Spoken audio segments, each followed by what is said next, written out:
دول افضل حاجه هنستخرج منها اكتر مكان يطلع كباب. الموزه بتاعتها الخلفيه للفخده بوزه، وبنيجي عند القروشه وبنطلع الموز. في المطاعم او في المكان بتزيد بنضطر ان احنا يعني قطعه القطعه لا تتخطى 50 جرام.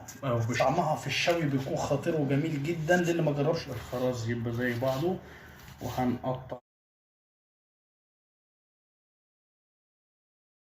السلام عليكم ورحمه الله وبركاته. معاكم عيد من قناه الجزار عيد سينا، وجبنا لكم فيديو جديد كالعاده يا جماعه. الفيديو النهارده هيكون بعنوان طريقه عمل الكباب الضاني الايطالي.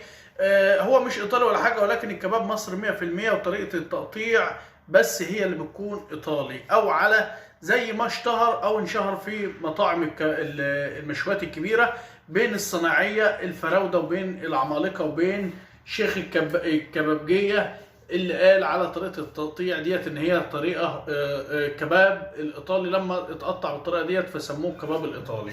هنوريكم مع بعض طريقه عمل الكباب الايطالي، ازاي بيستخرج، وطريقه تشفيه اللحمه، واني افضل قطعه افضل منطقه في الخروف اللي نستخرج منها الكباب.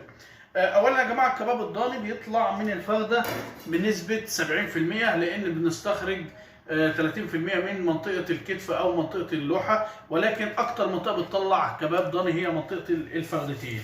ده خروف برق صحراوي زي ما حضراتكم شايفين، اللي هي بتاعته بالشكل ده صغيره. طبعا معروف السلاله بتكون البرقي بتكون ليتها صغيره. هنستخرج اللي هي زي ما حضراتكم شايفين، والادوات المستخدمه معانا لما نجيب الفخدتين دول بتكون هي سكينه وكزلك ومستحد، مش اكتر ولا اقل. هنجيب الفخدتين لو جبناهم من عند الجزار بالشكل ده، دول افضل حاجه هنستخرج منها اكتر مكان يطلع كباب. بنفتح الفخدتين بالشكل ده، وبنيجي عند عظمه اسمها عظمه الغراب، والفخدتين ماسكين في بعض كده. بنيجي كده بالراحه، هنشرح مع بعض كده خطوه بخطوه ازاي ان انت تستخرج كباب. الفيديو ده يا جماعه انا عامله لان اكيد مليون في الميه اكتر من 70% من المشتركين اللي على القناه طلبوا مني الفيديو دوت من فتره طويله، وكنا متاخرين. طبعا استخرجنا عظمه الغراب بتكون بالشكل ده. هنيجي عند منطقه عظمه الصدفه، وبنفتح كده بالشكل ده من هنا، وبنيجي من تحت العظمه بالكزلك، وبنيجي عند المنطقه ديت بيكون في زي الثقب كده، بنشفي العظمه اللي هي الاولانيه، عظمه الصدفه. الصدفه يا جماعه طبعا دي اول عظمه بتخرج من الفخده بعد ما بنطلع عظمه الغراب. في دبوس كده بنحك عليه وبنطلع بالشكل ده. طلعنا عظمه الصدفه. هنيجي بقى يا جماعه، طبعا احنا كمصريين بنطلع الموزه الخلفيه بنشفيها، فاحنا هنطلع موزه يعني طريقه لو حابين نعمل موزه في الفرن او موزه مشويه على الفحم، بنطلع الموزه زي ما حضراتكم شايفين بالشكل ده. طبعا في ايطاليا لما عملوا الكباب المصري هناك فضلوا ان هم ياكلوا ديت مشويه على الفحم سليمه، بتتسلق او بتخش الفرن لمده نص ساعه، وبعدين بتطلع تخش على الشوايه. هنطلع واحده ونشف واحده عشان نشوف. طبعا اللي احنا طلعناها بتتشفى كده. طبعا احنا طلعنا الموزه ما شفناهاش، الفخده اللي جايه هنشف الموزه فيها، وهنطلع لكم برده منها الكباب. طلعنا عظمه الموزه بالموزه بتاعتها الخلفيه للفخده، وشفينا عظمه المدفونه. طبعا اسمها المدفونه عشان بتكون مدفونه وسط اللحم. كده شفينا الفخده الاولانيه. هنشف لكم الفخده الثانيه سريعا على الطريقه المصريه. طبعا الطليان لما كانوا الكباب فضلوا ان هم يطلعوا الموزه، فديت اللي باقي من الفخده. الفخده الثانيه هنشفيها بقى على الطريقه المصريه. طبعا هي نفس الطريقه ولكن مختلفات بسيطه. هنطلع الصدفه برضو سريعا كده، بنحدد على الثقب اللي انتوا حضراتكم شفتوه. يعني يا ريت تحفظوا الخطوات ديت. وبنيجي عند المفصل هنا اهوت، وبناخد نص دوران بالشكل ده اهو زي ما حضراتكم شايفين. في دبوس تحت هنا صغير كده بنعمل عليه كده وبنطلعه اهو الدبوس ده، وبنيجي عند القروشه وبنطلع بالشكل ده. هنيجي بقى عند الموزه. طبعا احنا في مصر شفناها. بنيجي عند المفصل بنفصل كده، وبنيجي هنا بناخد شمال ويمين بكل بساطه وبسهوله اهو. شفينا عظمه الموزه. اهو. طبعا المصريين بيشافوا الموز الضاني، لما عدد الموز في المطاعم او في المكان بتزيد بنضطر ان احنا نشفيها ككبابجيه وبنشغلها في الكباب. اعرفكم ازاي الموزه بتتوضب كباب وازاي الفخدتين دول بيتوضبوا كباب. طبعا طلعنا اهوت المدفونه، بتحدد عليها بالشمال وباليمين، بتطلعها بيضه زي ما حضراتكم شايفين. هنطلع اهو. افضل شيء يا جماعه ان انت قبل ما توضب الكباب، بعد ما شفيت اللحمه اهو بقى بالشكل ده، الفخده اتشفت اهيت، بعد ما بتشفيها بتسيبها لمده ساعتين تتشمع. طبعا اللحم ده سخن لسه مش متشمع، احنا جايبين فخدتين متشمعين. طبعا اللحمه لما بتتشمع بتكون افضل في التوضيب. الطريقه الايطاليه يا جماعه ليه سموها الطريقه الايطاليه؟ لان لهم تقطيعه معينه في تقطيعه الكباب. طبعا احنا بنجيب وش الفخده مثلا وبناخده اتنين كده، وبناخد خرزه خرزه، يعني قطعه قطعه. القطعه لا تتخطى 50 جرام او بالشكل ده دوت، هتطلع معاك اكبر كميه كباب بالشكل ده. يعني لو بدل ما تحير نفسك تاخد اي قطعه اتنين زي ما حضراتكم شفتوا في وش الفخده، هنجيب وش الفخده التاني برضو نوريكم فيه. بتاخد اي قطعه اتنين، يعني ما عدا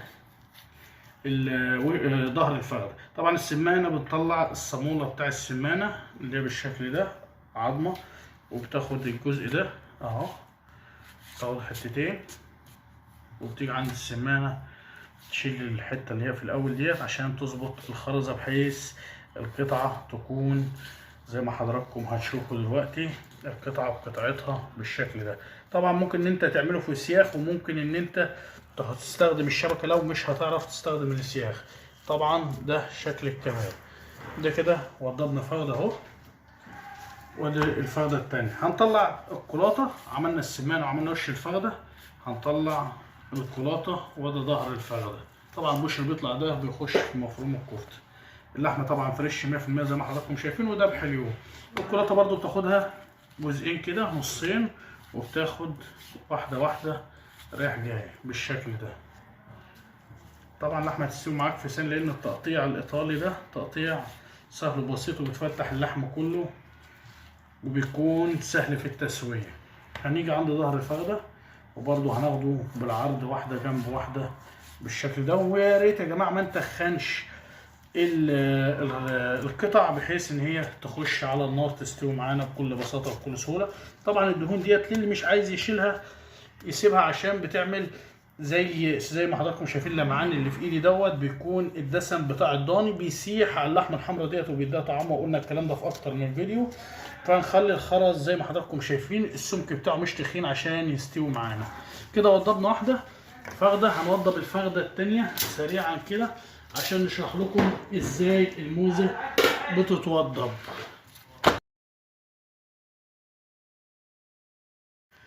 زي ما حضراتكم اهوت هنشيل وش الفخده. لو محتار او مش عارف ازاي تقطع، بتاخد اي قطعه نصين، وبعد النصين بتاخد واحده جنب واحده، بحيث القطع تبقى مظبوطه وبحيث ان هي تستوي معاك بكل سهوله. وبلاش ان انت تضخم قطعه الكباب عشان تستوي على الفحم. لو عندك السياخ هيكون افضل، ولو مفيش السياخ هنعمل في الشبكه العاديه اللي احنا متعودين نشوي فيها الفراخ، وشفناها في اكتر من فيديو زي ما حضراتكم شايفين. هرص لكم برضو سرفيس كباب وهنعرضه مع بعض. الموزه بقى يا جماعه بتتاخد عباره عن جزئين، الجزء الاولاني الموزه، والجزء الثاني اسمه فرخه الموزه بالشكل ده. بتتفتح نصين، وبعد النصين بتتاخد قطع عشان هي بتكون تخين كده يا جماعه. اهوت قطعنا فرخه الموزه بالشكل ده. طبعا طعمها في الشوي بيكون خطير وجميل جدا. للي ما جربش الموزه المشويه، بنيجي عند الجزء الثاني وبناخد خط كده، بنطلع العرق العصب ده عشان ما يشدش معانا، وبناخدها قطعتين اتنين بالشكل ده.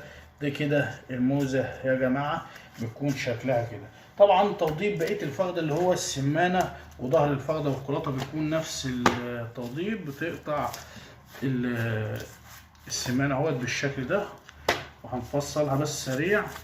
وديت الكولاطة، وده ظهر الفردة.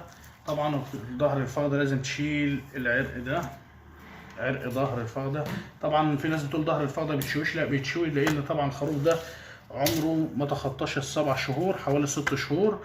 فكده كده اللحمه ناعمه زي لحمه البيتيلو بالظبط، وبتاخد بالعرض زي ما حضراتكم شايفين، قطعه جنب قطعه. هنقص مع بعض سرفيس للكباب وهنشوف برضو شكله النهائي. طبعا بنيجي عند السمانه وبنشيل الصاموله بتاع الركبه زي ما حضراتكم شايفين. بنيجي كده بناخد حته بالعرض، بناخدها على جزئين بالشكل ده، وبنفتح خط في السمانه، وبنشيل الحته الصغيره اللي في الوش عشان نعدل الخرز يبقى زي بعضه، وهنقطع بالشكل ده. دي بالنسبه لكده. طيب الكولاطه هناخد اول خرزتين كده بالشكل ده، ونفتح الكولاطه نصين. بعد ما نفتحها نصين هناخدها بالعرض واحده جنب واحده بالشكل ده. كده انتهينا من عمل طريقه تقطيع الكباب على الطريقه الايطاليه. هنرص سرفيس مع بعض ونعمله بالشاكه ونوريكم الشكل النهائي للكباب.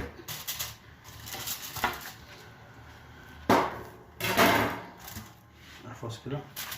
حضراتكم شفتوا يا جماعه ده الشكل النهائي للكباب. زي ما حضراتكم شايفين حاجه عظمه. ولو اي حد، لو انا مش عامل فيديو خطوه بخطوه معاكم هتقولوا دوت او اللحمه ديت مش لحمه ضاني، اللحمه دي بقري. طبعا دي لحمه ضاني، ولكن طريقه التقطيع الايطاليه هي اللي بتكون افضل طريقه لتقطيع الكباب زي ما حضراتكم شايفين. طبعا معانا برضه هنرجع تاني نعرفكم ده ظهر الفخذ اهوت، بيكون زي ما حضراتكم شايفين. طبعا في ناس بتقول ما بتشويش، لا بتشوي. بص اللحمه منها صغيره في السن، بتتقطع بكل سهوله، الواحد صبعه بيعدي منها. ده ظهر الفخذه، وديت السمانه، وديت الموزه، وده وش الفخذه، وديت الكولاطه. كم قطعه من الكولاطه همت.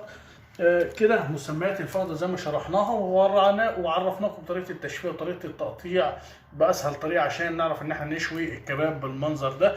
ده شكل الكباب النهائي للكباب. وانتظروا فيديوهات جديده كتيره جديده الفتره الجايه ان شاء الله في عالم الجزار وعالم المشويات وعالم المطبخ مع الجزار عيد سينا. ولو عجبك الفيديو او استفدت من الفيديو باي معلومه حتى لو كانت بسيطه، اعمل لايك للفيديو عشان ينتشر مع اصحابنا، واعملوا مشاركه مع اصحابك اللي هم حابين يتعلموا الجزاره والمشويات. ولو عايز فيديو معين اكتبه في كومنت وان شاء الله انفذه لك. ومع تحياتي لكم الجزار عيد سينا، ومع الف سلامه.